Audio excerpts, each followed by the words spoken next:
This is an exemplar comparative poetry essay at GCSE standard.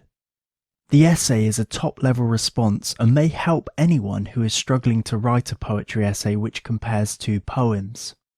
It compares Ozymandias by Percy Shelley with Tissue by Imtiaz Dharker. The question is, compare how poets present ideas about power in Ozymandias and in one other poem from Power and Conflict. This is Ozymandias by Percy Shelley. And this is Tissue by Imtiaz Dharker. If you need support understanding either of these poems, they have been annotated on this channel.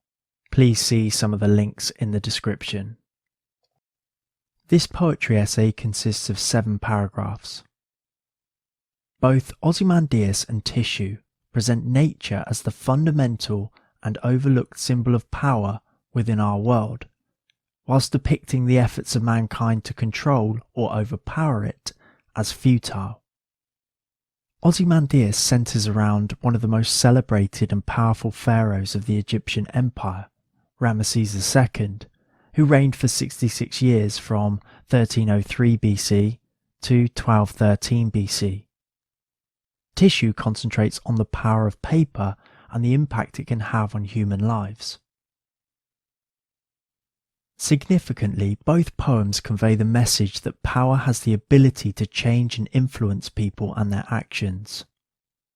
In the opening octave of Ozymandias, what is immediately apparent is the plethora of negative language detailing Ramesses II's frown, wrinkled lip, and sneer. This is immediately followed by the harsh, alliterative C sound of his cold command, reflecting his harsh demeanour and ultimate power to control an empire. Many Egyptians would have feared Ramesses II, who, like his ancestors, would have aspired to achieve a sense of immortality through statues erected and dedicated to them. Ironically, the power of nature has reduced Ramesses' statue to a shattered visage and a colossal wreck. Conversely, Tissue emphasises that good can prosper from power. Dharker uses tissue as an extended metaphor for human life and describes how power from humans can translate to living tissue and things of high significance and stature like the Quran. This extremely influential and important religious text is made out of tissue paper, documenting the power and word of God, which is guidance for mankind. Moreover, the persona in Dharker's poem refers to documents to illustrate the importance that mankind assigns to paper. The use of relatable imagery, such as the grocery slip or receipt, demonstrates the feeling that power is everywhere because it relates closely to money, arguably the very thing that runs the entire world, and perhaps holds more influence and authority than any person can or ever will.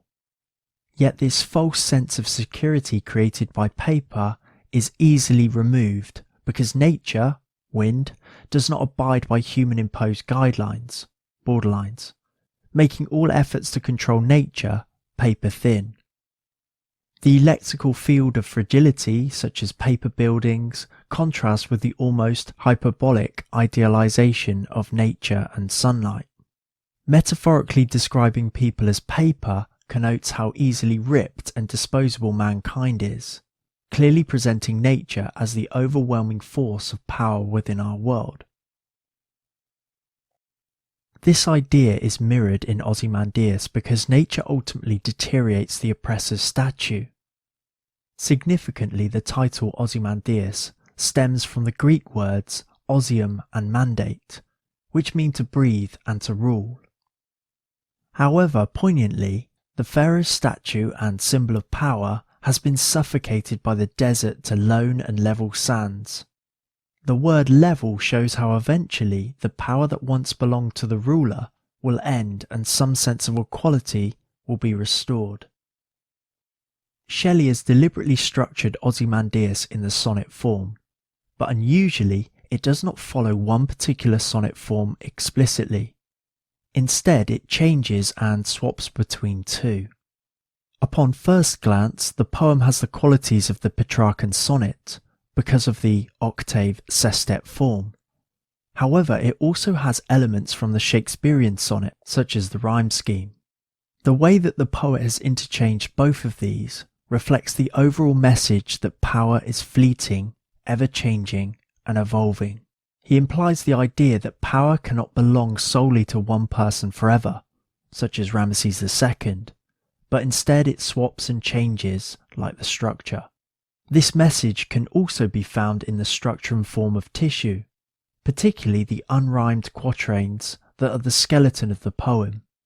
This free verse mirrors the instability and unreliable transient nature of power, perhaps hinting at the disorganization and irregularity in humans' way of life. Lastly, several of Dharker's poems explore themes of freedom. In Tissue, the speaker could be perceived as searching for an escape from materialistic things which are paid by credit card and often have the power to metaphorically fly our lives. Similarly, Shelley's Ozymandias can be interpreted as escaping from the oppressive power of a tyrannical ruler. If you found this helpful, you may wish to check out some of the links in the description for some other supportive resources, including more exemplar essays.